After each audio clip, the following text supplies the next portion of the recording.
आजचा जो विषय आहे तो महान असे दार्शनिक आणि तत्वज्ञ आणि तर्काधिष्ठित मांडणी करणारे असे आचार्य नागार्जुन यांच्याविषयी आपण आज पाहणार आहोत. बुद्धानंतर 500 वर्षानंतर नागार्जुनांचा जन्म आणि आपण जे मागे पाहिले 500 वर्षाचा इतिहास, अतिशय मोठे राजाश्रय मिळाला. अशोक, मिलिंद, गणेश आणि यांच्या काळामध्ये मग मौलिपुत्र तिस्स, त्याच्यानंतर अश्वघोष, त्याच्या अगोदर आपण जे पाहिलं ते मातंग काश्यप आणि असे महान आचार्य लोकांनी ज्यांनी अतिशय मोठं काम केलं. आणि 500 वर्षानंतर इसवी सनाच्या पहिल्या शतकानंतर अतिशय चांगल्या पद्धतीनं बुद्ध धम्माचं एक नवीन प्रशस्त मार्ग, आतापर्यंत जो काही मार्ग होता तो जर आपण इतिहास पाहिला तर दुसऱ्या संगीतीमध्ये म्हणजे परिनिर्वाणानंतर 100 वर्षानंतर जी स्थवीर रेवतांच्या अध्यक्षतेखाली जी दुसरी संगती झाली, दोन तळसळ भाग पडलेले होते, स्थवीरवाद आणि महासांघिकवाद. स्थवीरवाद म्हणजे पुढे ज्याचं रूपांतर हीनयानामध्ये झालं आणि महासांघिक याचं पुढं रूपांतर दुसंगीतीमध्ये म्हणजे इसवी सनाच्या आपण जे इसवी सन पाहतो, इसवी सन पूर्व 383 म्हणजे बुद्धाच्या परिनिर्वाणाच्या नंतर बरोबर 100 वर्षानंतर 1 वर्षानंतर आणि म्हणून आपण मागच्या वर्गात पाहिलं होतं की बुद्ध अश्वघोषाने जशा पद्धतीनं आपल्या पुस्तकामध्ये महायान स्तोत्रामध्ये ज्या पद्धतीनं महायानाची स्तुती गायली होती. महायान म्हणजे मोठं यान, महा म्हणजे मोठं, हीन म्हणजे छोट. म्हणजे एखाद्या नावेमध्ये प्रवास करून आपल्याला जर दुसरा पैलतीर गाठायचा असेल तर ज्या छोट्या छोट्या नाव आहेत त्याच्यामध्ये 1-2 लोक बसतात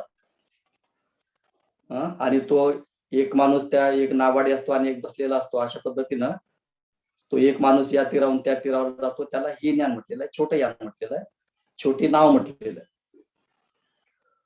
पण नदीमध्ये एक मोठी भव्य अशी एक नाव असते आणि त्याच्यामध्ये शेकडो लोक बसतात. एकाच नावेमध्ये कदाचित 200, 300, 500 लोकांपर्यंत मोठ्या भव्य नावामध्ये बसतात. ही जी मोठी नाव आहे, मोठी होडी जी आहे त्याला बोट म्हटलं जातं, त्याच्यामध्ये जे काही इतक्या मोठ्या संख्येनं एका तीरावरून दुसऱ्या तीराकडे जे जाणारं वाहन आहे त्याला महायान म्हटलं जातं. आणि म्हणून अश्वघोषांच्या त्या महायान स्रोतामध्ये तो सगळ्यासाठी खुला असावा. म्हणजे बुद्ध धम्माच्या पैल तीराच्या दुसऱ्या किनाऱ्यावर जाण्यासाठी किंवा दुःखमुक्तीचा जो किनारा आहे, एका साईडला एका किनाऱ्यावर दुःख आहे, दुसऱ्या किनाऱ्यावर दुःख मुक्तीचा अनुभव आहे, तर काही लोक छोट्या छोट्या होड्यांनी स्वतःच्या प्रयत्नाने आपापलं त्या तीरावर गेलेले आहेत. पण अशी एक नाव आहे की जिथं शेकडोंनी बसता येईल आणि शेकडोंना तो प्रवास करता येईल, अशा अर्थानं महायान याचा आपण उल्लेख करतो. आणि म्हणून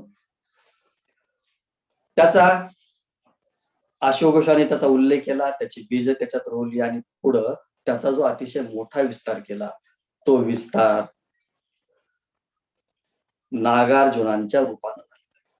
तर नागार्जुनाविषयी आपण आज माहिती बघणार आहोत.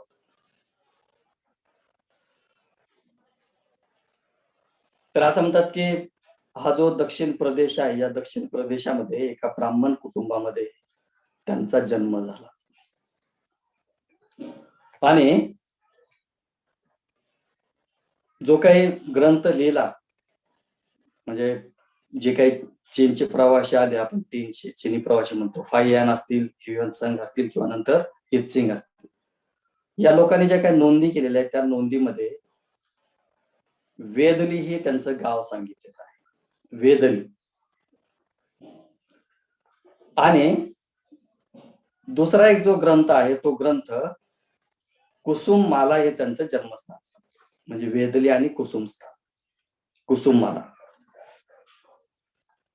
आता 8व्या शतकातील तिबेटमध्ये एक ग्रंथ आहे, त्यांनी वेदली म्हणजे कुठलं शहर आहे, कुठलं गाव आहे, तर ते विदेह सांगितले. विदेह म्हणजे जिथं आपली संघमित्रा आणि महेंद्राची जिथं आई राहते, विदेह हा जो भाग आहे. आणि पुढे असं म्हटलं जातं की 4थ्या शतकामध्ये जो तिबेट ग्रंथ झाला त्याने वेदलीचं विदर्भ असं अर्थ काढलेला आहे. एकानं काढला वेदली म्हणजे विदेशा किंवा विदेही, आणि एकाने काढला विदर्भ. असे हे वेगवेगळे त्या नावाच्या संदर्भामध्ये वेगवेगळे अर्थ निघाले. पण ज्या अर्थानं आपण तो कालावधी पाहतो, तो कालावधी सातवाहन राजाचा आहे. आणि जे सातवाहन राजे झाले, हे सातवाहन राजे कुठे झाले? हे आंध्रमध्ये झाले, म्हणजे दक्षिण पथामध्ये झाले, भारताच्या दक्षिण भागात. आणि म्हणून सातवाहन आणि आंध्र हे अतिशय मोठं समीकरण. आणि ज्यावेळेस नागार्जुनाचा उल्लेख येतो तर नागार्जुन आणि सातवाहन राजा जो आहे त्यांची अतिशय मोठी मैत्री होती. आणि म्हणून आणि नंतर मग जसं उत्खनन झालं, जसा शोध लागला, तर नागार्जुन कोंडा हे कुठं आहे? तर हे दक्षिण भारतामध्ये, आंध्रमध्ये आहे. आणि म्हणून मग रेसरपणे नागार्जुन हे दक्षिण भारतात जन्माला आले, वेदली हे दक्षिण भारतातलं शहर आहे, गाव आहे. आणि त्यांचं जे काही मग आयुष्य, त्यांचं जे काही शिक्षण घेण्यासाठी मग ते बाहेर पडले, मग नालंदा या ठिकाणी आले, काश्मीरमध्ये गेले असं म्हणतात.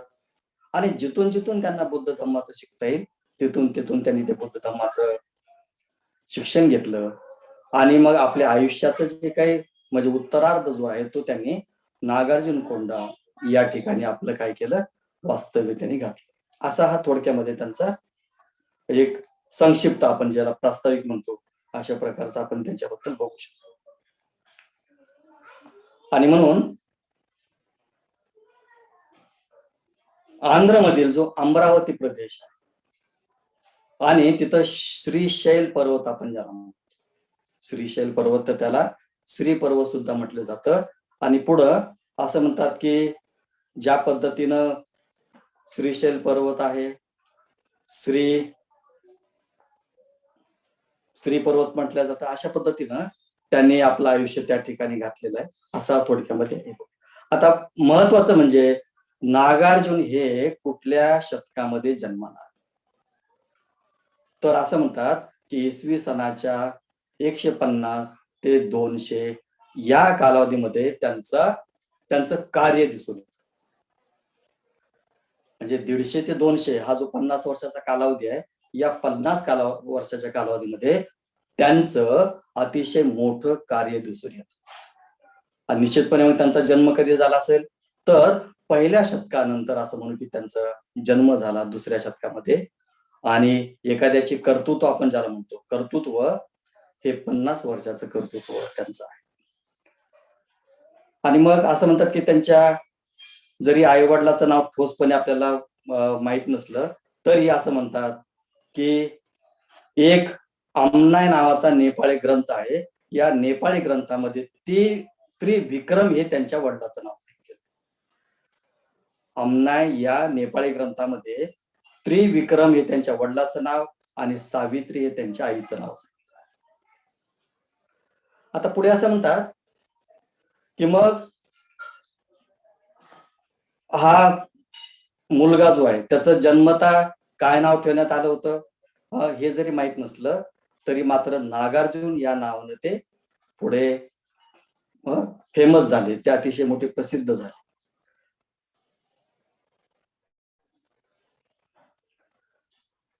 आता हा जो लहान मुलगा आहे, लहानपणापासूनच त्यांनी अतिशय मोठं ब्राह्मण कुटुंबात जन्म घेतल्यामुळं वेद आणि शास्त्र यांचं अध्ययन केलेलं होतं आणि खूप मोठं त्यांनी त्याच्यामध्ये प्रावीण्य असं मिळवलं. आणि असं म्हणतात की 20 वयाच्या 20व्या वर्षी ते अतिशय मोठे प्रसिद्ध झाले होते आणि जगत विख्यात झाले होते.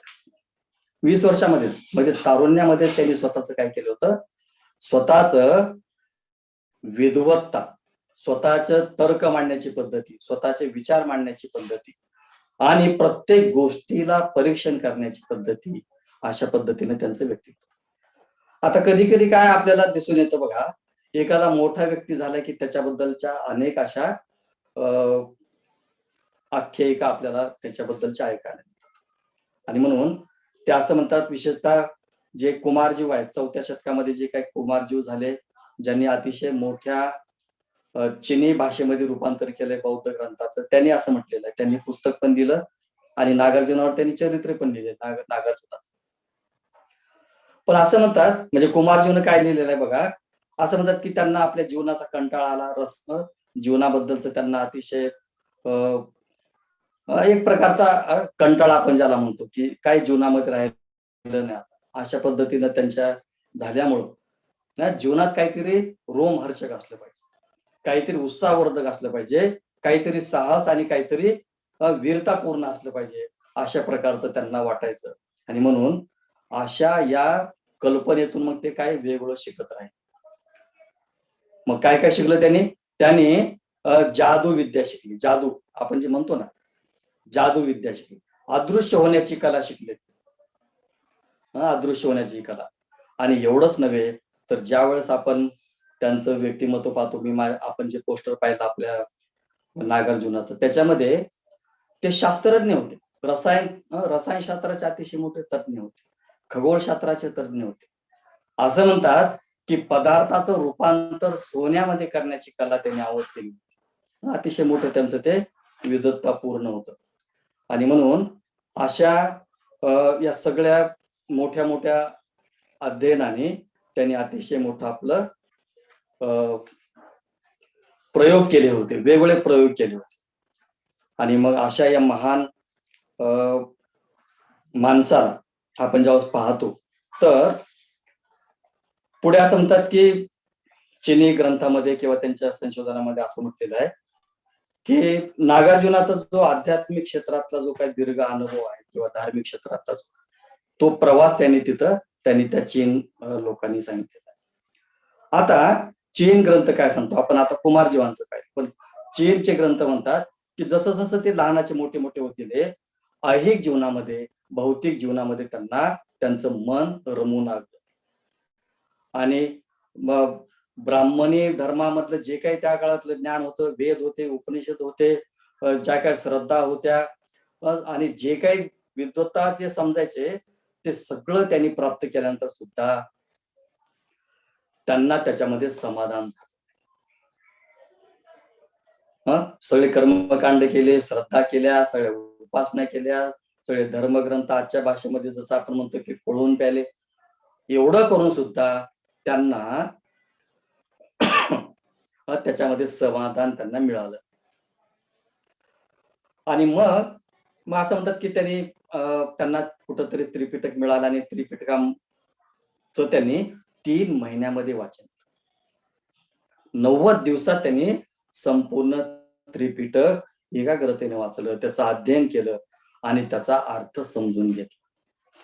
आणि पुढे असं म्हणतात की मग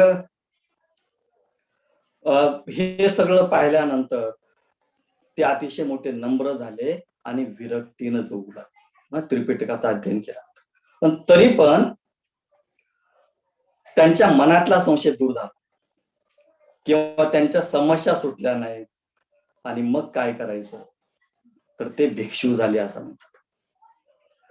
आणि अरण्यामध्ये राहणं असेल, अरण्यामध्ये दलदलीमध्ये राहून ते एकटे एकांतात राहावं लागले, ध्यान साधना करू लागले. आणि मग या सगळ्याचा परिणाम म्हणून त्यांचं जे चित्तामध्ये ज्या काही शंका कुशंका, चित्तामध्ये जे काही अस्थिरता आणि संदेह, प्रश्न, कुतूहल, ज्याला जिज्ञासा आपण म्हणतो, अशा सगळ्या प्रकारामध्ये जे व्यस्त होते, त्यांचं मेंटल एंगेज होते, ते स्थिर झाले या सगळ्या एकांतामध्ये आणि ध्यान साधनेमध्ये, आणि लोकांपासून दूर गेल्या. विचारचक्र त्यांचे शांत झाले. आता असं करत असताना मात्र त्यांची दुसरी समस्या सुरुवात झाली. काय सुरुवात झाली? जे काही त्यांनी अध्ययन केलं होतं, त्रिपिटकाचा असेल, जीवनातला अनुभव असेल, किंवा त्यांचं जे काही स्वभाव त्यांचा होता चिंतनाचा, त्याच्यातून ते सूक्ष्म चिंतनावर गेले. एकांतात गेले, ध्यान साधनेमध्ये पण रममान झाले, सगळं ते अरण्यात राहिले, पण शांत आणि स्थिर झाल्यानंतर सुद्धा त्या शांत आणि स्थिर चित्तानं त्यांचं एका वेगळ्या प्रवृत्तीनं जन्म घेतला आणि ते सूक्ष्म तत्वांचं अध्ययन करू लागले. मनामध्ये ते इतक्या सखोल चिंतनामध्ये गेले की एक प्रकारची त्यांना जागृती झाली, आणि या सगळ्याच्या प्रयत्नानं त्यांना असं वाटलं की काहीतरी उणीव आहे. इतकं मोठं अध्ययन केलं, इतकं मोठं चिंतन केलं, ध्यान केलं, एकांतवास केला, इतका मोठी मी शांतीची अवस्था प्राप्त केली, इतकी मोठी स्थिरतेची अवस्था प्राप्त केली, तरी सुद्धा काहीतरी जीवनामध्ये उणीव आहे. आणि मग ते काय आहे याचा शोध घेण्याची पुन्हा त्यांच्यामध्ये प्रेरणा निर्माण झाली. आणि मग त्यांनी तो प्रवास सुरूच ठेवला. आणि मग असं म्हणतात की त्या जिज्ञासेपोटी, त्या शिकण्याच्या पोटी ते मग त्यांनी ते पुन्हा सोडलं, आणि मग प्रवास करता करता ते हिमालयामध्ये पोहोचले. आता मग हिमालयामध्ये अनेक ऋषींच्या भेटी झाल्या, त्यांच्या अनेक भिक्षूंच्या भेटी झाल्या. त्या भिक्षूमध्ये एक वृद्ध भिक्षू, आणि मग त्या वृद्ध भिक्षू सोबत राहता राहता त्यांनी अनेक असे काय केले, बौद्ध ग्रंथाचं अध्ययन केलं, आणि विशेषतः महायान ग्रंथाच्या त्या ग्रंथाचं त्यांनी अध्ययन सुरू केलं. आणि मग त्यांच्या त्या ग्रंथाबद्दल त्यांना अतिशय मोठी आत्मीयता. महायान ग्रंथ त्यांना महत्वाचे वाटू लागले आणि आवडू पण लागले, आणि त्या ग्रंथाचे त्यांना अपार महत्व जरी वाटू शकले तरी सुद्धा त्यांच्या जो आशय आहे महायान ग्रंथाचा किंवा त्याच्यातले जे शिकवण आहे ते त्यांना भिडू शकले नाही. त्यांना ते एकरूप होऊ शकले नाही, आणि म्हणून ते अजून फिरत राहिले, अजून ते शोधत राहिले, आणि असं करता करता एक सुद्धा ग्रंथ त्यांचं समाधान करेल असं त्यांना सापडलं नाही.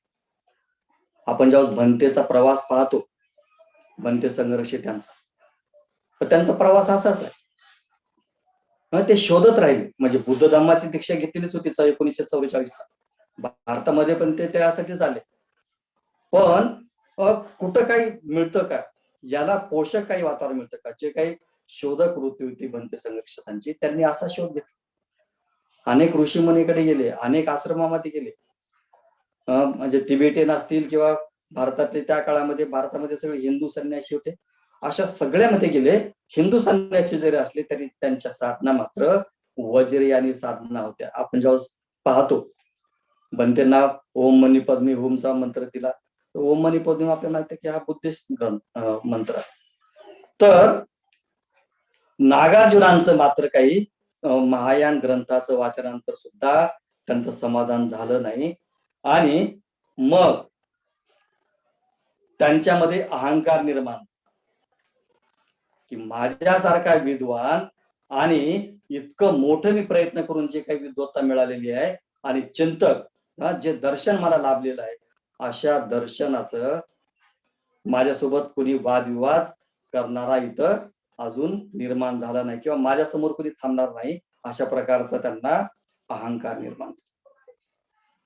आणि म्हणून महायान धर्मग्रंथ जरी अतिशय मोठे गहन आणि अतिशय मोठे ते तळ गाठत असले मनाचा, तरी ते जे सांगतात त्या पद्धतीनं ते सिद्ध होत नाही. त्यांचं विश्लेषण काय महायानाबद्दलचं, महायान ग्रंथाबद्दल, की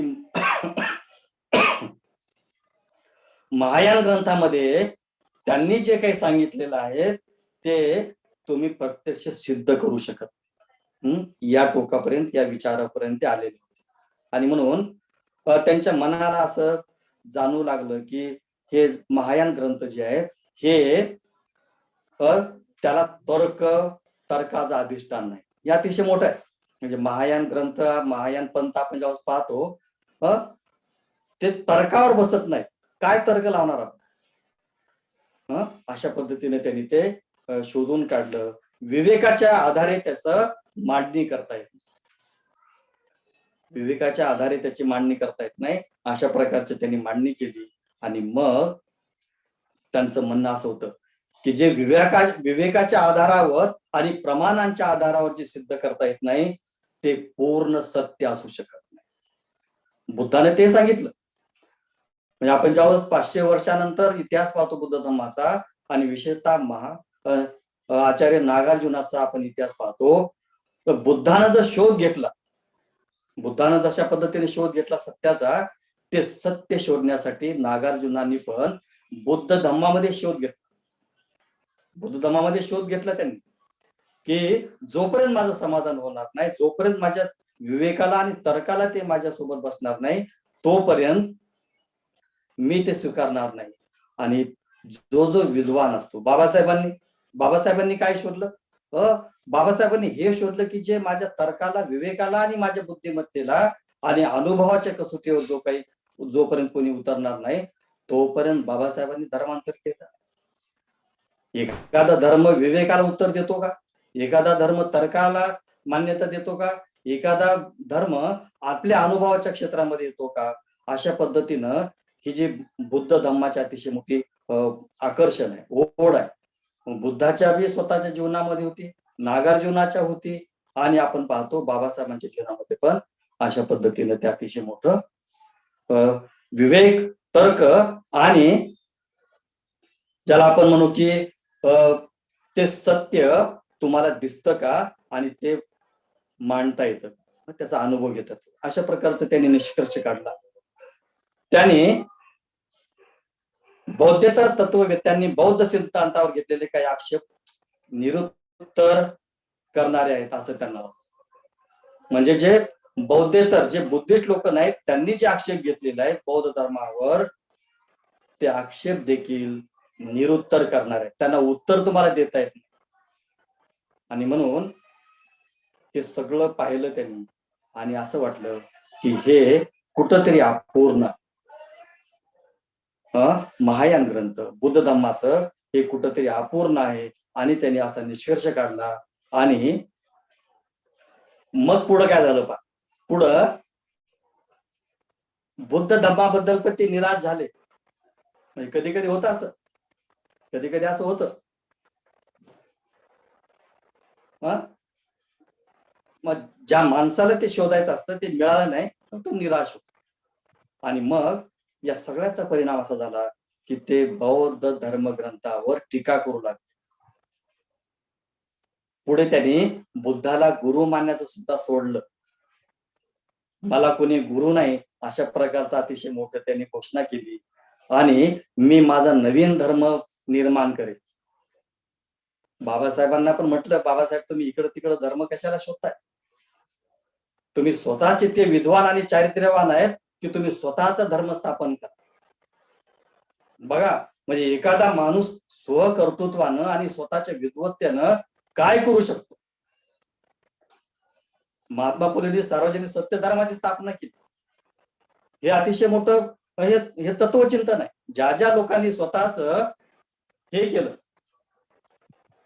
व्यक्तिमत्व सावरलं, विवेक आणि तर्काच्या आणि अनुभवाच्या आधारावर ज्यांनी हे सगळे मान्य केलं, त्यांनी स्वतःचे धर्म स्थापन केले. आणि मग असं नागार्जुनांना वाटलं की आपण आता स्वतःचा धर्म स्थापन करावा. आणि मग अखेरी त्यांनी नवीन धर्माची घोषणा करण्याचा निर्णय घेतला. स्वतःचे नियम आणि एक नवीन वेश असावा. मी जो काही धर्म स्थापन करेल, नवा भिक्षू संघ स्थापन करेल, अशा प्रकारचा धर्म आणि नवीन संघ स्थापन करेल. त्यांनी ते वेश ठरवले, नियम ठरवले आणि मग यासाठी बौद्ध धर्मामध्ये आमूलाग्र परिवर्तन झालं पाहिजे. त्याला तर्कशास्त्रीय दृष्ट्या त्याला अतिशय मोठं गहन बनवलं पाहिजे आणि असा सगळा तर्कावर आधारित, विवेकावर आधारित, अनुभवावर आधारित असा नवीन धर्म करण्याचं त्यांनी ठरवलं आणि दिवसही निश्चित केला. बघा, आणि असं म्हणतात की नेमकं असं दुसऱ्या दिवशी ज्या दिवशी घोषणा करायची होती नव्या धर्माची, त्याच वेळेला एक महानाग नावाचा बोधिसत्व त्याच्यासोबत भेट झाली. त्याने नागार्जुनाबद्दल त्याला अतिशय मोठी करुणा वाटू लागली. महानाग या बोधिसत्व असलेल्या महानागा जो नागवंशी होता, आणि मग त्यांनी असं म्हणतात या महानागानं करुणेपोटी त्याला आपल्या राजमहालामध्ये नागलोकामध्ये नेलं. नागपूरचा आपलं जे नागलोक आहे, ते नागलोक म्हणजे तो जो नाग राजा होता, महानाग नावाचा जो होता, त्यांनी आपल्या राजमहालामध्ये नागलोकामध्ये नेलं आणि आपल्या दिवाण खान्यामध्ये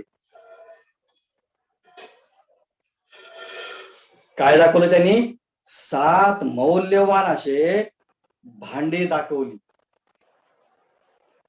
7 मौल्यवान भांडे दाखवली आणि त्या भांड्यामध्ये असंख्य गहन सूत्रे आणि आश्चर्यकारक धर्म त्यांनी लपवून ठेवले, ते जपून ठेवले.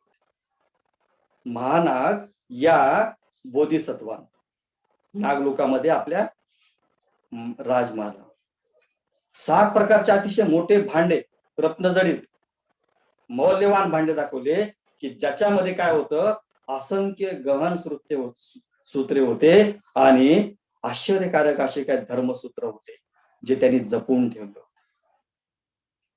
आणि या सूत्रापैकी वैपुल्य नावाचे जे सूत्र आहेत ते महानागानं नागार्जुनाला भेट म्हणून वैपुल्य सूत्र.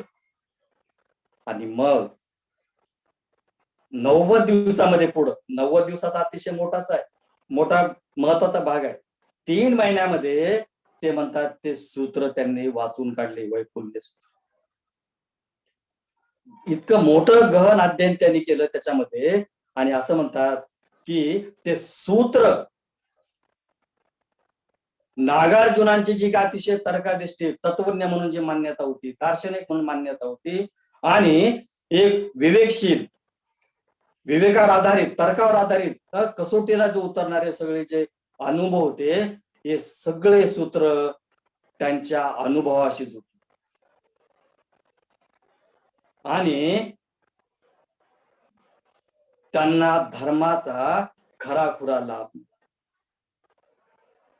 ते जे शोधत होते, त्यांची बुद्धी जी काही शोधत होती, त्यांचे अनुभव जे शोधत होते, त्यांचा तर्क जो शोधत होता, आणि सत्य जे पूर्ण सत्य आहे, हे पूर्ण सत्य तुम्हाला अनुभवता आलं पाहिजे, हे अतिशय मोठी त्यांनी जी मांडणी केली होती, त्या सगळ्याचा अंतर लाभ, असं म्हणू की अंतर्दृष्टी, आणि तो लाभ त्यांना या सूत्रामध्ये लाभला. आणि मग असं म्हणतात की त्यामुळे त्यांची समाधी लागली आणि त्यांना अनुत्थानाचा अनुभव आला. अनुत्थान, अनु आणि उत्थान, जे बुद्धानं स्वतःच उत्थान करून घेतलं होतं, त्याच अनुत्थानाची त्यांनी अवस्था प्राप्त केली. ती अनुभव त्यांना आला आणि सगळ्या त्यांच्या वासना, त्यांची उत्सुकता, त्यांचं जे काय होतं, महत्वाकांक्षा आणि सगळं जे होतं, त्या शांत झाल्या. त्यांचे विकार नाहीसे झाले आणि अशा पद्धतीनं पुन्हा ते बुद्ध मार्गावर आले, पण नंतर बोधिसत्व ते झाले. बुद्धाचं अतिशय मोठं त्यांनी काय केलं, बुद्धाचं जे काही पुढचं कार्य आहे बुद्ध धर्माचं 500 वर्षानंतरचं, ते अतिशय मोठं त्यांनी ते बुद्ध मार्गावर आले, बुद्ध धर्माचं काम केलं आणि बोधिसत्व म्हणून त्यांनी अतिशय मोठे ते त्यांनी पुढचं कार्य सुरू केलं. आणि मग या नाग लोकातील जे सूत्र होते ते सूत्र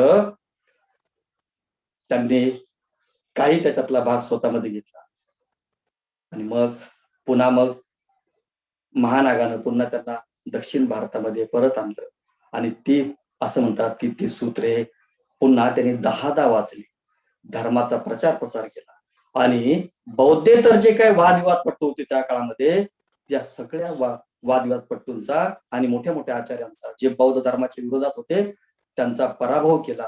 असंख्य त्यांनी विद्यार्थी शिकवले, कित्येक ग्रंथ लिहिले.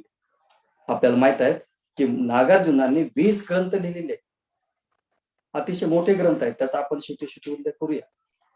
आणि मग जे वैपुल्य सूत्र जे होते त्याच्या आधारावर त्यांनी आणि जो महायान पंथ जो होता, महायान ग्रंथ जो आपण जे पाहतो आचार्य अशोक घोषाने लिहिलेला, त्याला अतिशय मोठं भरभराटी सांग, कारण ते जे शोधत होते ते शोधण्याचं काम त्यांचं पूर्णत्वास आलं होतं. त्यांच्या शंका कुशंका, उत्सुकता, उत्कंठा आणि जे काही त्यांना प्राप्त करायचं होतं त्या सुत्तामध्ये त्यांना प्राप्त झालं. आणि ते सुत्त कुठलं आहे प्रश्न तर पडेल आता. काय अमूल्य त्या मोठे मोठे जे रांजण होते त्या नागलोकामध्ये, त्या 7 प्रकारच्या रत्नजडीत आणि अमूल्य असं जपून ठेवलेलं जे काही त्याच्यामध्ये होतं ते सूत्र कुठले? ते सूत्र होते प्रज्ञा पारमितेचे सूत्र, प्रज्ञा पारमिता. आणि हे सूत्र असे आहेत, भंतेने त्याच्यावर एक कॉमेंट केली. काय कॉमेंट केलेलं आहे? प्रज्ञा पारमिता सूत्र असे आहेत की असं म्हणतात की अरहंताला ते सुद्धा समजत नाही. कुणाला समजत नाही? अरहंताला सुद्धा ते समजून घेण्यामध्ये त्यांचं अतिशय मोठा वाक्प्रचार आहे. इतके गहन आणि इतके मोठे तर्काधिष्ठित आणि इतकं मोठं शून्यतेची व्याख्या करणारे आहेत की अरहंताला सुद्धा हगवण लागते, म्हणजे असा शब्द त्यांचा प्रयोग आहे. आणि मग नागार्जुनाबद्दल बोलणं, महायान सूत्राबद्दल बोलणं, प्रज्ञा पारमितेबद्दल बोलणं आणि माध्यमिक कारिका ग्रंथ जो आहे, माध्यमिक कारिका, शून्यतेवर बोलणं, महाशून्यतेवर बोलणं, हे आपल्यासारख्या पामराचं काही आहे का त्याच्यामध्ये काही ठाव ठिकाण लागू शकतो? पण आपण समजून घेऊ शकतो त्यांचा त्या शून्यतेचा आणि प्रज्ञापारमितेचा जरी आपल्याला अनुभव नसला तरी आपण ते आपल्या बुद्धिमत्तेच्या पात्र ज्ञानाच्या आपली जी समज वाढलेली आहे, बौद्ध धर्माच्या आचरणाची जी समज वाढलेली आहे, बौद्ध धर्माच्या अनुभवातून आणि सगळ्या या आचरणातून आणि अध्ययनातून जे काही समज वाढलेली आहे त्यांना आपण किमान बौद्धिक पातळीवर समजू शकतो. आणि आयुष्यामध्ये जिथं जिथं प्रसंगी त्या ठिकाणी आपण प्रज्ञा पारमितेचा अंतर्भाव करू शकतो, त्याचा अवलंब करू शकतो. आणि म्हणून असं म्हणतात की नागार्जुनांना जे शोध घ्यायचा होता तो शोध त्या नागानं नाग लोकांमध्ये आपल्या त्या राजमलामध्ये त्यांना ते अर्पण केला, त्यांना देऊन टाकला. आता पुढे असं म्हटलं जातं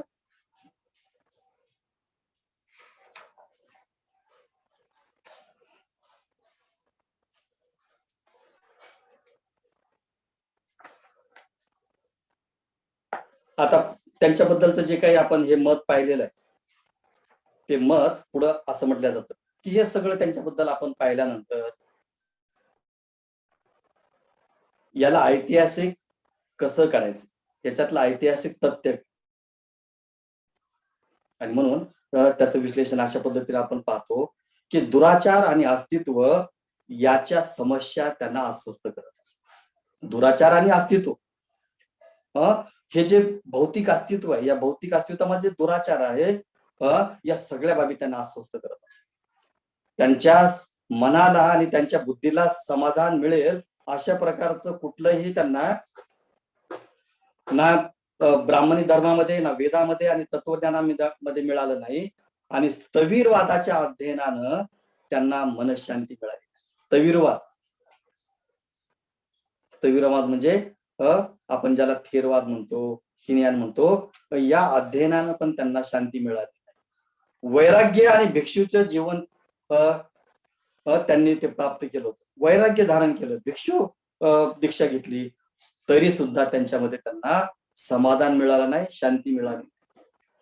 आणि मग असं म्हणतात की जो वृद्ध भिक्षू होती त्यांनी महायानाकडे लक्ष वेधलं आणि आदि गुरूंच्या परंपरामध्ये सत्यांचा अंश असेल तर हा वृद्ध भिक्षू कोण आहे? त्याचं नाव कपिमाल नावाचं तो भिक्षू असं म्हटलं जातं. की हा भिक्षू कोण आहे? ज्यांनी महायानाच्या संदर्भामध्ये भेट घालून दिली आणि अतिशय मोठं तत्वज्ञान जे सांगितलं ते भिक्षू कपिमाल आहेत, जे त्यांना वृद्ध भिक्षूच्या रूपामध्ये त्यांना मिळाले. महायानाचं त्यांचं समाधान झालं नाही. तत्वज्ञान नावाची त्यांनी एक संप्रदाय काढावा, भिक्षू संघ स्थापन करावा, हे सगळं त्यांनी काही काळापर्यंत केलं. पण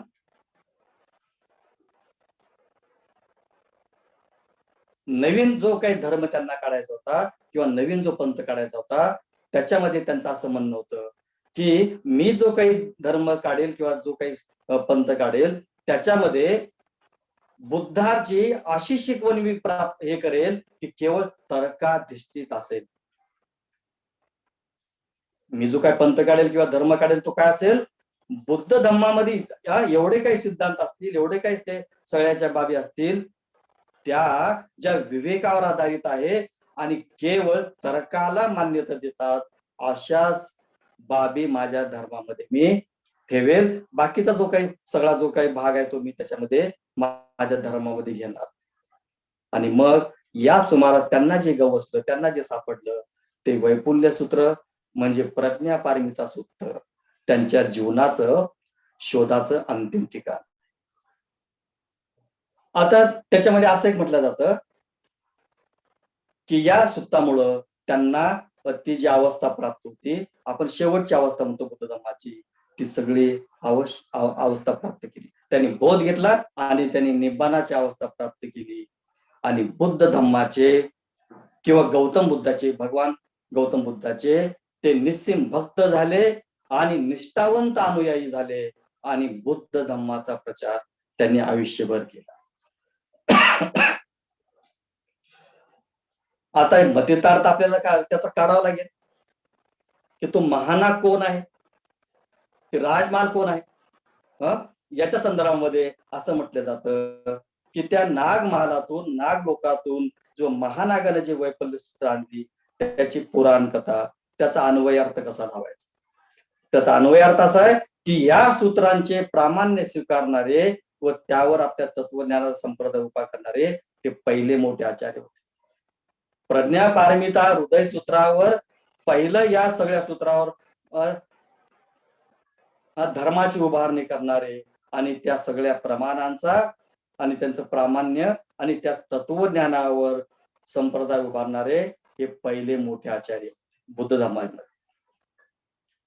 आणि त्या सूत्रांचा अस्सलपणा सिद्ध करणं महत्वाचं होतं. आणि ती इतक्या उशिरा का निर्माण झाली, म्हणजे बुद्धाच्या 500 वर्षानंतर हे सूत्रे का निर्माण झाली, त्याच्यानंतर त्याच्या अगोदर प्रज्ञापारमिता सूत्र नव्हती का?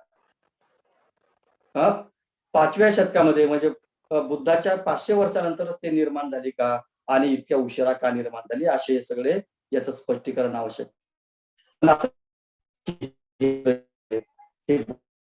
बुद्धाचे उद्गार आहेत. आपण जर अभिधम्म पाहिला तर अभिधम्मामध्ये बुद्धानं या सगळ्या स्कंदाविषयी, अभिधम्म काय सांगतो? अभिधम्म हा चित्ताच्या संदर्भात बोलतो, अभिधम्म हा स्कंदाच्या बाबतीमध्ये बोलतो, अभिधम्म हा अनात्माबद्दल बोलतो, आत्म्याबद्दल बोलतो. आत्मा म्हणजे आत्मारहित अनात्माची भावना काय असू शकते, अनात्माची अवस्था कशी राहू शकते, या सगळ्या अतिशय मोठ्या गहन विचारांची मांडणी अभिधम्मामध्ये केलेली आहे. आणि अभिधम्माचा निर्माता कोण आहे? तर सारीपुत्त आहे.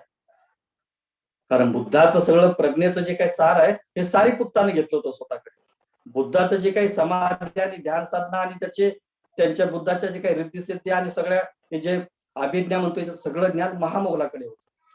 आणि म्हणून बुद्धाच्या या महान शिष्यांनी ही सगळी शिकवण कुठे ठेवलेली आहे? अभिधम्म या पिटकामध्ये ठेवलेली आहे. आणि म्हणून हे सूत्र आपण जे म्हणतो प्रज्ञापारमिता सूत्र हे बुद्धाचेच उद्गार आहेत. पण असं म्हणतात की हे सूत्र नाग लोकांनी लपवून ठेवले होते, जपून ठेवले होते या नाग लोकांनी. का?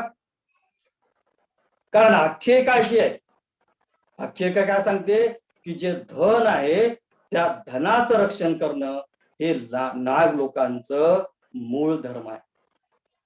पिक्चर मध्ये पाहतो का नाही आपण? वास्तवात ते आहे का मग आपल्याला माहित नाही, पण पिक्चर मध्ये आणि वेगवेगळ्या ज्या काही आपण सिरियल मध्ये पाहतो, एखादा खजाना असेल, खजाना जर लपवून ठेवला असेल तर तिथं रक्षण करणारं कोण असतो? त्याचं रक्षण करताना नागच असतो. त्याचा मतितार्थ काय, त्याचा अन्वय अर्थ काय, त्याचा अर्थ काय घ्यायचा? याचा अर्थ बुद्ध धम्माशी आहे. या लोकांनी त्याला वेगळ्या अर्थानं सांगितलं, वेगळ्या माध्यमातून दाखवलं. पण या अमूल्य धनाचा जो साठा आहे याचं रक्षण करण्याचं काम नाग लोकांनी केले.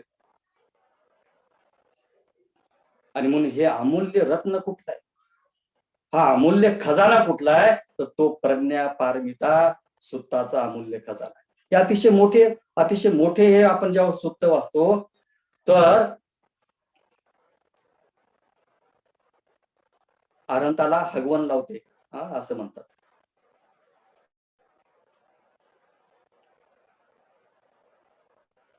मग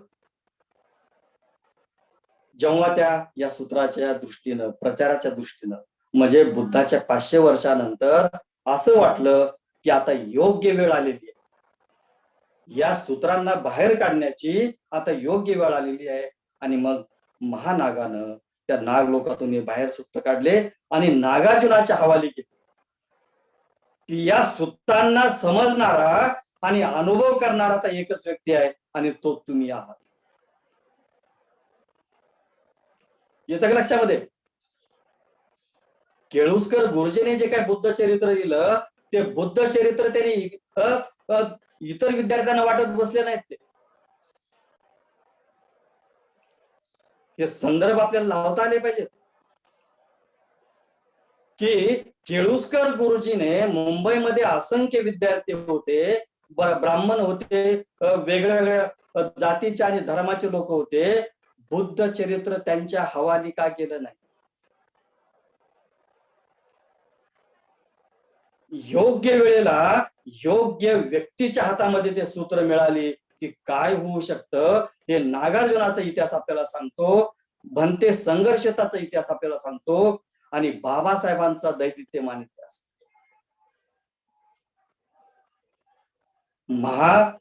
हे जे महायानाचे सूत्र आहे, योग्य वेळ कोणती आहे, योग्य व्यक्ती कुठला आहे, त्याच्या हवाली आपल्याला ते करता आलं पाहिजे. केळुस्कर गुरुजींनी बुद्धाचं चरित्र दिलं, लाईट ऑफ एशिया हा जो एडविन अर्नॉल्डचा जो ग्रंथ होता त्याचं मराठी आवृत्ती काढली आणि बाबासाहेबांच्या हवाली केलं. बाबासाहेबांनी हा जो 10वीचा मुलगा आहे, 16-17 वर्षाचा मुलगा एका रात्रीमध्ये ते वाचून काढलं आणि पुढची धम्मक्रांती निर्माण झाली. संघरक्षितांनी 16व्या-17व्या वर्षी होईनेकचे सूत्र वाचले, होईनेकचे सूत्र, प्रज्ञापारमिता हृदयचं सूत्र वाचलं, आपण आता जे चर्चा करत आहोत. आणि असं त्यांना साक्षात्कार झाला की मी हे जे सांगितलेलं आहे होईनेकच्या सूत्रामध्ये दर्शन आणि प्रज्ञापारमितेमध्ये जे काही सूत्र सांगितलेलं आहे, शिकवण सांगितलेली आहे, हे मी कधीच आचरण करत आहे. हा दृष्टी लाभ आहे. आणि म्हणून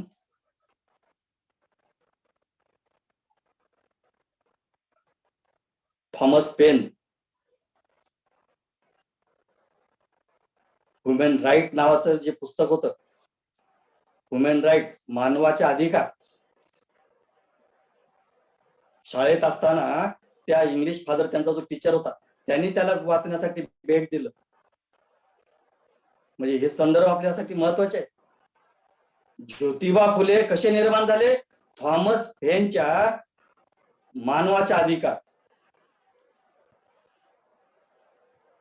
योग्य वेळ आणि योग्य व्यक्तीच्या हाती जर आपण ते ज्ञान दिलं तर त्याचं काय चमत्कार होऊ शकतो, काय इतिहास घडू शकतो, हे जिवंत उदाहरण आहेत बंधू आणि भगिनी. आपल्या हातात कोणी योग्य पुस्तक दिलेलं आहे, योग्य व्यक्ती आपल्याला मिळालेला आहे आणि योग्य व्यक्तीला आपण ते दिलेलं आहे.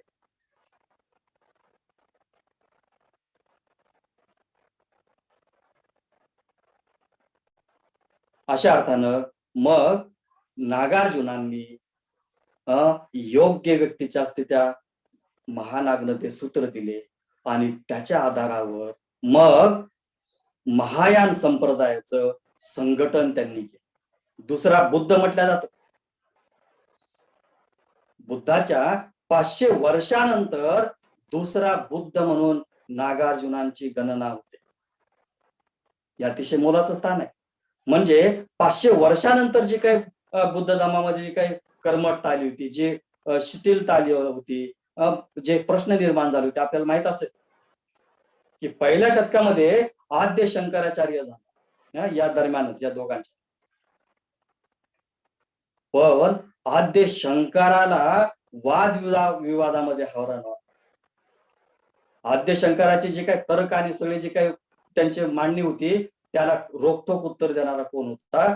तर तो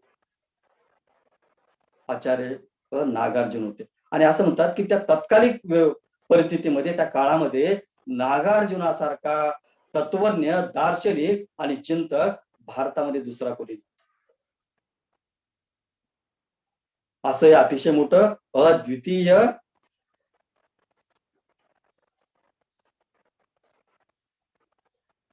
व्यक्तिमत्व नागार्जुनांचं. आता खर तर हे नाग जे लोक आहेत, हे नाग प्राकृत भाषा बोलणारे. नाग लोकांची भाषा संस्कृत नाही. नाग लोकांची भाषा ही प्राकृत आहे. आणि म्हणून असं म्हटलं जातं की पहिलं प्रज्ञापारमिता जे सूत्र पुस्तक आहे ते प्राकृत मध्ये लिहिलेलं आहे. आणि नंतर मग त्याचं जे दुसरं वर्जन आहे ते संस्कृत मध्ये रूपांतर झालं. 1,00,000 सूत्रांचं ते महायान पंथातलं अतिशय मोठं प्रज्ञापारमिता सूक्त आहे. प्रज्ञापारमिता सूक्त म्हणजे या सगळ्या पारमिताचं अंतिम टोक कुठलं असेल? दान पारमिता आहे, शील पारमिता आहे, उपेक्षा पारमिता आहे, मेत्ता पारमिता आहे, अधिष्ठान पारमिता आहे, उपेक्षा पारमिता आहे. या सगळ्या पारमितामध्ये शांती, वीर्य आणि सगळ्या पारमितेमध्ये सगळ्यात सर्वोत्तम, सर्वोच्च पारमिता कुठली आहे? तर ती प्रज्ञा पारमिता. दानामध्ये प्रज्ञा असली पाहिजे, शिलामध्ये प्रज्ञा असली पाहिजे. दानामध्ये प्रज्ञा नसेल तर ती दक्षिणेमध्ये रूपांतर होतं. दक्षिणा कुणाला देतो आपण? तिथं प्रज्ञेचा अंतर्भाव नाही. समाधीमध्ये प्रज्ञा नसेल तर समाधी आंधळी असते. शिलामध्ये जर प्रज्ञा नसेल तर शील पांगळ असतं, धावू शकत नाही, ते उभे राहू शकत नाही जमिनीवर.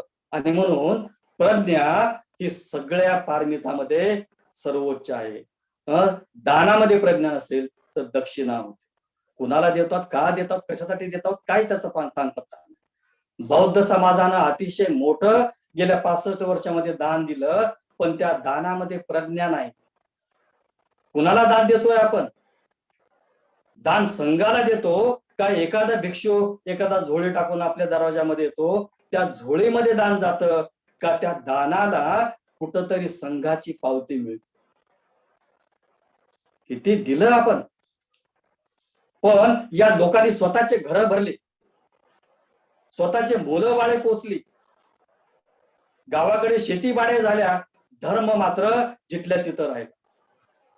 माझी भाषा कधी कधी बाबासाहेबांसारखी माझी भाषा असते, कठोर बोलतो मी कधी कधी. बाबासाहेबांचं व्यक्तिमत्व म्हणजे आपल्या बोर धरणच्या स्तूपामध्ये, म्हणजे स्तूपाचं उद्घाटन होतं 1992 साली.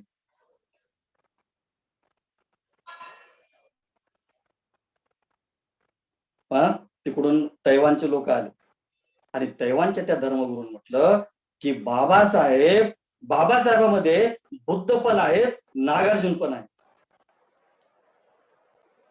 बाबासाहेबांमध्ये बुद्ध पण आहे, बुद्धाची करुणा आहे,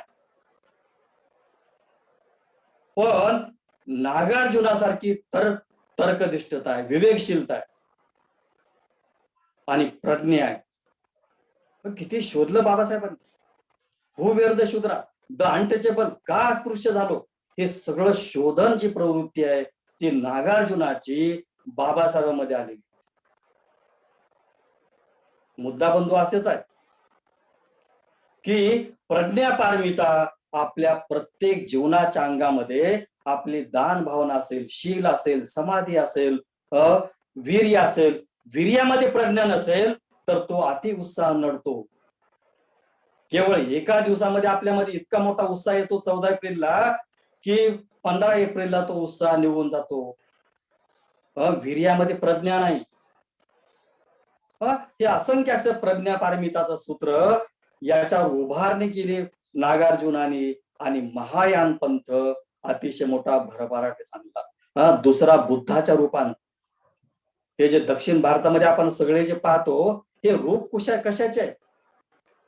नागार्जुन कोंड असेल, नागार्जुन सागर असेल आणि दक्षिण भारतातला सगळा जो बौद्ध धर्म आहे तो नागार्जुनांनी प्रसारित केलेला.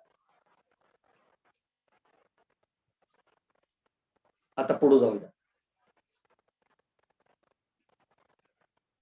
आता हे नाग कुठं कुठं राहिले. नाग असं म्हणतात की ते धाराशिवचे हे नागच होते. त्याच्यानंतर 7 वाहन यांच्या नंतर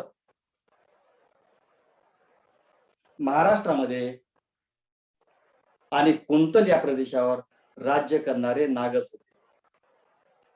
पुढे आंध्र प्रदेशावर राज्य करणारे इक्ष्वाकू वंशातील हे सुद्धा नाग होते. असा नागांचा इतिहास आहे. म्हणजे आंध्र असेल, महाराष्ट्र असेल, भारशिव असेल किंवा इक्ष्वाकू वंशातील ज्या काही राजकन्या आहेत या सगळ्या राजांच्या पत्नी झाल्या, राजप्रतिनिधी त्यांचे विवाह केले. आणि मग विशाख नाग, कम्म नाग, पल्लव हे सगळे नागवंशी लोक होते. अशा पद्धतीचा हा सगळा नागाचा इतिहास. आता पुढे जाऊया.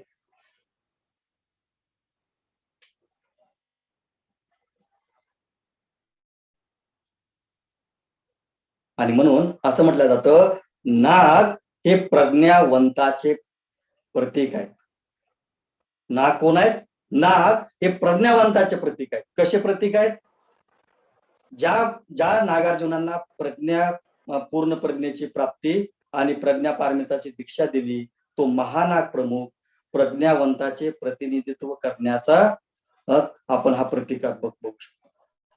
हे ग्रंथ त्यांनी कुठून बाहेरून आणले नव्हते तर समुद्रातून आणले होते असं म्हणतात. समुद्र जो विशाल आहे, म्हणजे बुद्ध धम्माचा आपण जेव्हा म्हणतो, बुद्धानं स्वतः आपल्या धम्माची कशाची तुलना केलेली आहे. सागराशी तुलना केलेली. धम्मा हा महासागरासारखा आहे. आणि म्हणून हे जे सूत्र निघाले त्या महासागरातून निघालेले आहेत. आणि म्हणून आपण दक्षिण भारताच्या तिन्ही टोकांना काय पाहतो. आपण समुद्र पाहतो. पूर्वेला समुद्र आहे, पश्चिमेला समुद्र आहे, दक्षिणेला समुद्र आहे. या महासागरातून हे रत्न बाहेर निघालेले आहेत. प्रज्ञापारमिताचे सूत्र बाहेर आलेले आहेत. आणि असं म्हणतात की या महासागरातून या तिन्ही टोकाच्या याच्यातून भूमीतून हे निघालेलं आहे. कारण काय तर समुद्र हे पावित्र्याचे भांडार आहे, पारलौकिक जगाचे प्रतीक आहे. आणि असं म्हणतात की ही संकल्पना, ही संस्कृती, महायानाची संस्कृती ही सागरी संस्कृतीमध्येच निर्माण होऊ शकते. 7 वाहन हे या तिन्ही समुद्रांना असं म्हणतात. 7 वाहनांचे जे घोडे होते तो अतिशय मोठा त्याचा हे आहे. 7 वाहनांचे घोडे तिन्ही समुद्राचे पाणी प्यालेले होते असं म्हणतात. म्हणजे अरबी समुद्राचं पाणी, बंगालच्या उपखाडीचं पाणी आणि हिंदी महासागराचं पाणी, असं त्यांचा उल्लेख आलेला आहे. काय उल्लेख आलेला आहे? खूप चांगला उल्लेख आहे त्यांचा. पुढे मला ज्या ते सापडेल त्यावेळेस मी तुम्हाला सांगित असते. आता पुढे जाऊया. नागार्जुनाचं नाव कसं पडलं? नागार्जुनाचं नाव कसं पडलं याच्याबद्दल तर असं म्हटलं जातं की लंकावतार सूत्र जे, या लंकावतार सूत्रामध्ये नागार्जुनाला भिक्षू श्रीमान म्हटलेलं. काय म्हटलेलं आहे? भिक्षू श्रीमान म्हटलेलं आहे. श्रीमान म्हणजे वैभवशाली भिक्षू. आणि म्हणून या उल्लेखामुळं जे पाश्चिमात्य जगातले काही विचारवंत आहेत, बोस्टोन असं म्हणतात की नागार्जुन हे दीक्षेनंतर श्रीमान भिक्षू म्हणून ओळखू लागले. म्हणजे अतिशय वैभवशाली भिक्षू अशा पद्धतीने त्यांना ते ओळखू लागले. या उलट दीक्षेनंतर त्यांना श्री प्रज्ञापर नाव देण्यात आलं. कारण प्रज्ञापारमिता सूत्राचं अतिशय मोठं त्यांनी हे केल्यामुळं त्यांना भिक्षू दीक्षेनंतर श्री प्रज्ञापर नाव देण्यात आलं असं असे तिबेटच्या खंपोप्पाने लिहिलेलं. आता काही लोकांनी हे सगळं खोडून काढलेलं आहे, पण जुन्या चायनी पुस्तकातून असं म्हटलं जातं की लोंगशू असं नाव त्यांचं सांगितलेलं. लोंगशू, लोंगशूचं नाव होतं नागवृक्ष. लोंगशू याचं नाव काय सांगितलेलं आहे चीनच्या ग्रंथामध्ये? लोंगशू याचा अर्थ नागवृक्ष. आणि नाग हे कुठं जन्माला आले तर अर्जुन नावाच्या झाडाखाली हे लोंगशू जन्माला आले. आणि म्हणून अर्जुन झाडाखाली जन्म झाल्यामुळं आणि लोंगशू म्हणजे नाग वृक्षाखाली, अशा पद्धतीनं नाग आणि अर्जुन, अर्जुन वृक्षाच्या खाली हे नाग जन्माला आले म्हणून नागार्जुन असं त्यांचं नामकरण झालं. असं कोण म्हटलेलं आहे? असं कुमारजीवनं म्हटलेलं आहे. कुमारजीव म्हणजे चीनमध्ये गेले ते भारतातून आणि सगळं संस्कृत ग्रंथ त्यांनी चायनीज भाषेमध्ये, चीनी भाषेमध्ये त्यांनी अनुवाद केलेले आहे. पहिला अनुवादक आपण ज्याला म्हणतो संस्कृत मधून चीनी भाषेमध्ये करणारा कुमारजीवांना आपण अतिशय मोठं त्यांना येणार. आता काही पुस्तकामध्ये लोंगशेंग नावाचा जो अर्थ काढलेला आहे तो नागांचा प्रभाव असलेला असं म्हटलेलं आहे. लोंगशुंग या पुस्तकात नावाच्या अर्थाने नागांचा प्रभाव असलेला असा भाषांतर केलेलं आहे. युएन संगनं आणि इत्सिंगनं काय म्हटलेलं आहे? लुंग मेंग म्हटलेलं आहे. लुंग मेंग, लुंग मेंगचा अर्थ नागशूर असा अर्थ काढलेला आहे. असे वेगवेगळ्या अर्थाने काढलेले आहे. तिबेटी लोकांनी याचा जो अर्थ काढलेला आहे तो क्लस ग्रब नावाचा काढलेला. क्लस ग्रब याचा अर्थ ज्या नागांनी ज्यांना पूर्णत्वाची परमिशन दिली, पूर्णत्व त्यांना दिलं, अशा प्रकारचं हे नाग अर्जुन अशा पद्धतीने त्यांचं नाव. आता आपण एक 5-7 मिनिट राहिले, शेवटचा भाग त्यांचा आणि तो आहे त्यांचे जे ग्रंथ आहेत त्या ग्रंथाचा उल्लेख जर आपण केला तर त्यांचं जे कार्य आपल्याला माहित आहे, श्री पर्वत, श्रीशैल पर्वत किंवा धान्य कटक पर्वत, नागार्जुन कोंडा, हे सगळे त्यांचे आंध्र प्रदेशाचा जो भाग आहे, महाराष्ट्र, आंध्र प्रदेश आणि कर्नाटकचा हा जो अतिशय मोठा विस्तीर्ण भाग आहे, या सगळ्या भागावर त्यांचं अतिशय मोठं त्यांचं कार्य आपल्याला हे माहिती. आता पुढं त्यांचं जे काही ग्रंथ आहे त्या ग्रंथाबद्दल आपण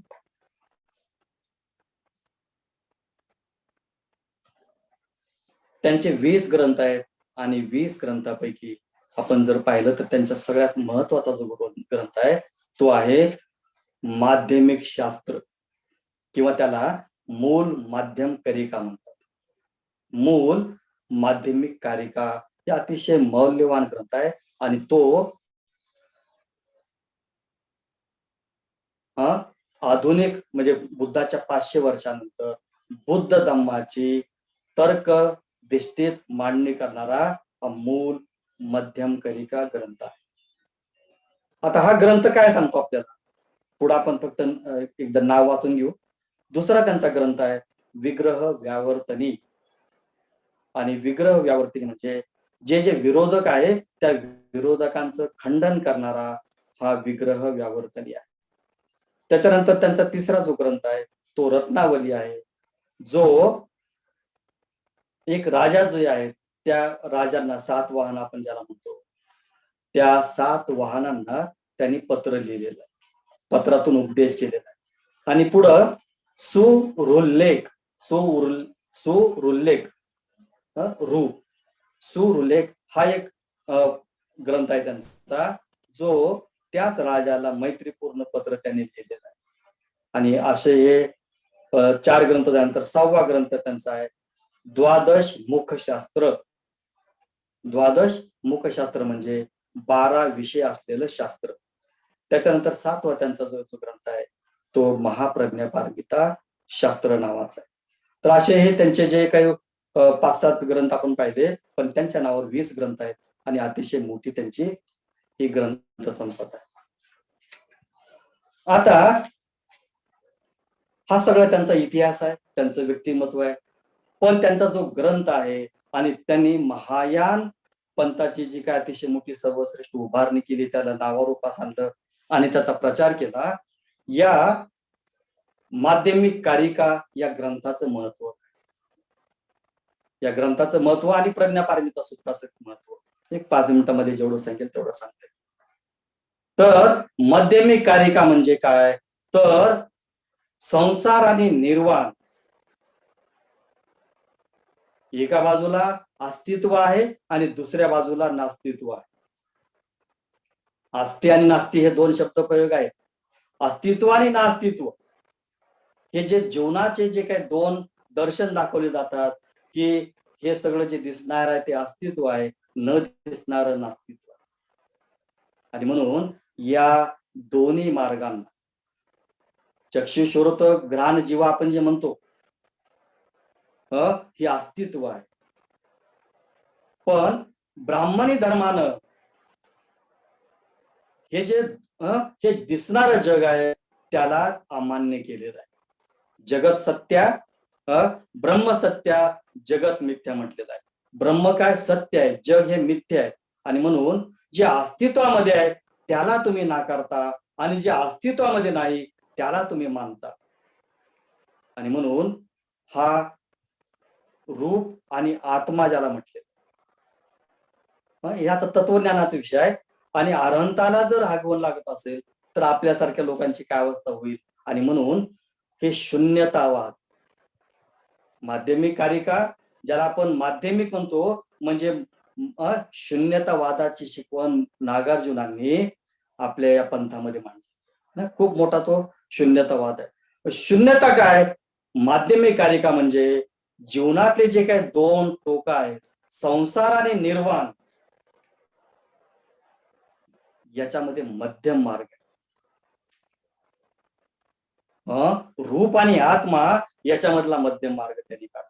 आत्मा जशा बुद्धाने ज्या पद्धतीने आत्मा नाकारला त्या पद्धतीनं नागार्जुनांनी अतिशय मोठ्या शून्यतावादात याच्यावर भाष्य केलेलं आहे. शून्यता म्हणजे काय, तर नागार्जुनाच्या भाषेमध्ये शून्यता म्हणजे प्रत्युत्तर समुत्पाद आहे. शून्यता म्हणजे काय, बुद्धाने जे प्रत्युत्तर समुत्पाद सांगितला त्या प्रत्युत्तर समुत्पादाची मांडणी नागार्जुनांनी शून्यतामध्ये केली.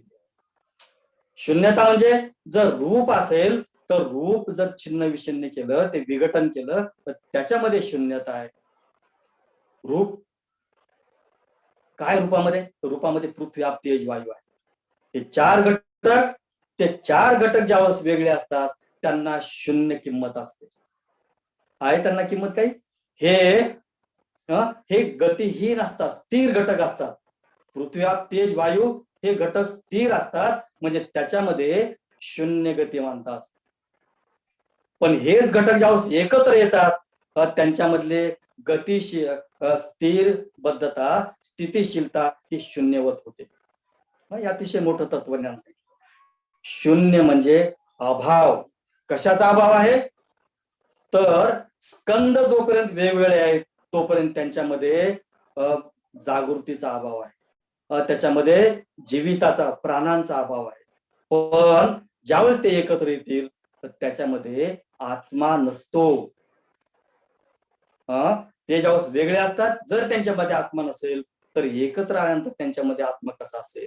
आणि म्हणून हे अतिशय मोठं त्यांनी आत्म्यावर शंकराचार्यानं आणि ब्राह्मणी धर्माने जे आत्म्याचं अतिशय मोठं त्या काळात आणि आताही आत्मसिद्धांतावर भाष्य केलं, या आत्म्याला उत्तर देण्यासाठी, आत्मभाव आणि आत्मा या सगळ्या बाबीला उत्तर देण्यासाठी नागार्जुनांनी शून्य सांगितलं. आणि म्हणून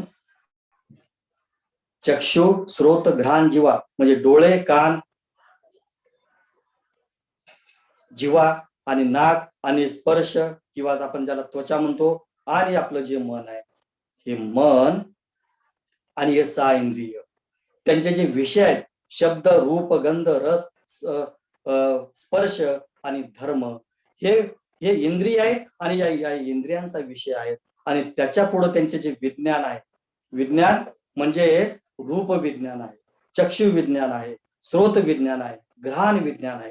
या हा विज्ञान सुद्धा यांच्यामध्ये जोपर्यंत एकत्रीकरण होत नाही तोपर्यंत नाम रूप ग्रस्त माणूस व्यक्ती निर्माण होत आहे, सजीव निर्माण होत आहे. आणि म्हणून ती शून्यता सांगण्याचं काम. प्रत्युत समुत्पाद हे आहे म्हणून ते आहे, हे नसेल तर ते नसेल, अशा प्रकारचं अतिशय मोठं विद्वत्ता तर्काधिष्ठित आणि अनुभवाला येणार हे शून्यतावाद. हे समजायला आता 1-2 मिनिटांमध्ये ते शक्य होणार नाही. याच्यावर अतिशय मोठं अभ्यासपूर्ण आणि स्वतंत्र एकदा वेळ देताना. पण एक शेवटचं त्यांचं एक महत्वाचं, ज्याला निब्बाण संकल्पना बुद्धानं सांगितली, ही निब्बाणाची त्यांनी जी कल्पना आहे ती स्पष्ट सांगितली आहे. ज्या लोकांनी आत्मा मान्य केलेला आहे त्यांच्या त्या उत्तर देण्यासाठी नागार्जुन म्हणतात की तुमचा मोक्ष काय आहे, मोक्ष काय तुमचा मोक्ष, हे स्वतःला म्हणताना की जिथं रूप नसेल आणि तिथं आत्म्याची मुक्ती असेल.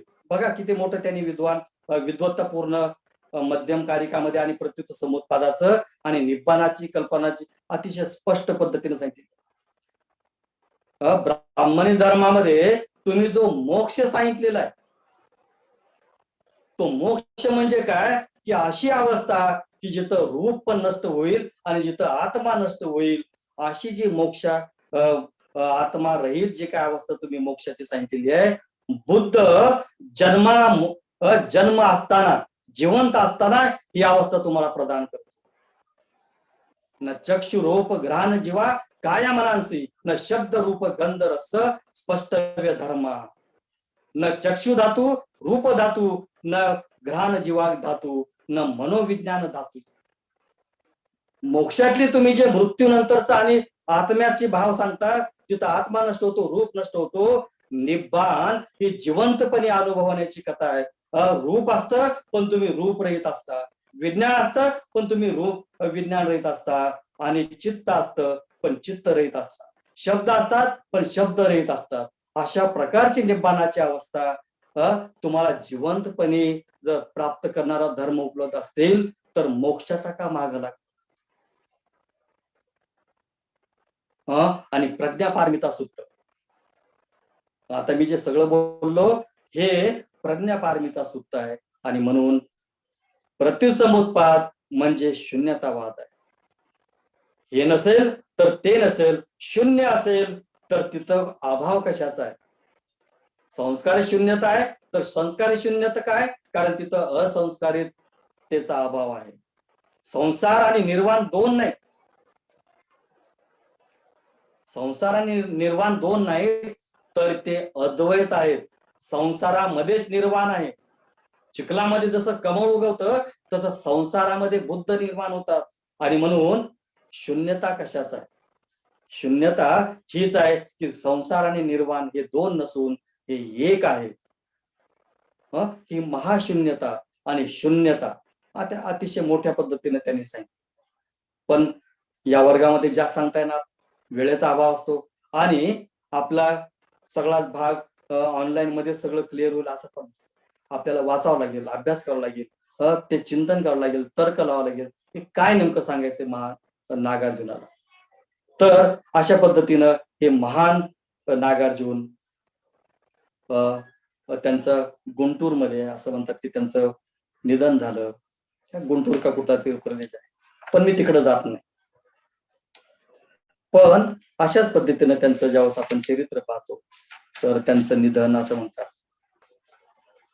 त्यांचा जो मृत्यू आहे असं म्हणतात की ते काही म्हणतात 60 लोक जगले, 60 वर्ष ते असं म्हणतात. काही तिबेटी परंपरा म्हणतात की नागार्जुन 60 वर्ष जगले, काय म्हणतात की 100 वर्ष जगले, काही काही म्हणतात 300 वर्ष जगले. कारण त्यांना जी विद्या प्राप्त झाली होती, योग प्राप्त झाला होता. आणि ती कथा आता मी सांगणार नाही, बऱ्याचशा कथा आहेत. पण योग आणि रसायनशास्त्रज्ञ असल्यामुळं, रसायनाचा वापर केल्यामुळं त्यांना दीर्घ आयुष्य लाभलं, या बाबतीत सगळ्याचं मत आहे. आणि असं म्हणतात की त्यांचं एक गोड मृत्यू झाला, अशा पद्धतीने त्यांना मृत्यूच्या त्यांच्याबद्दल सांगण्यात. तर या ठिकाणी मी आपला निरोप घेतो, या ठिकाणी थांबतो. जय भीम, नमो बुद्धाय.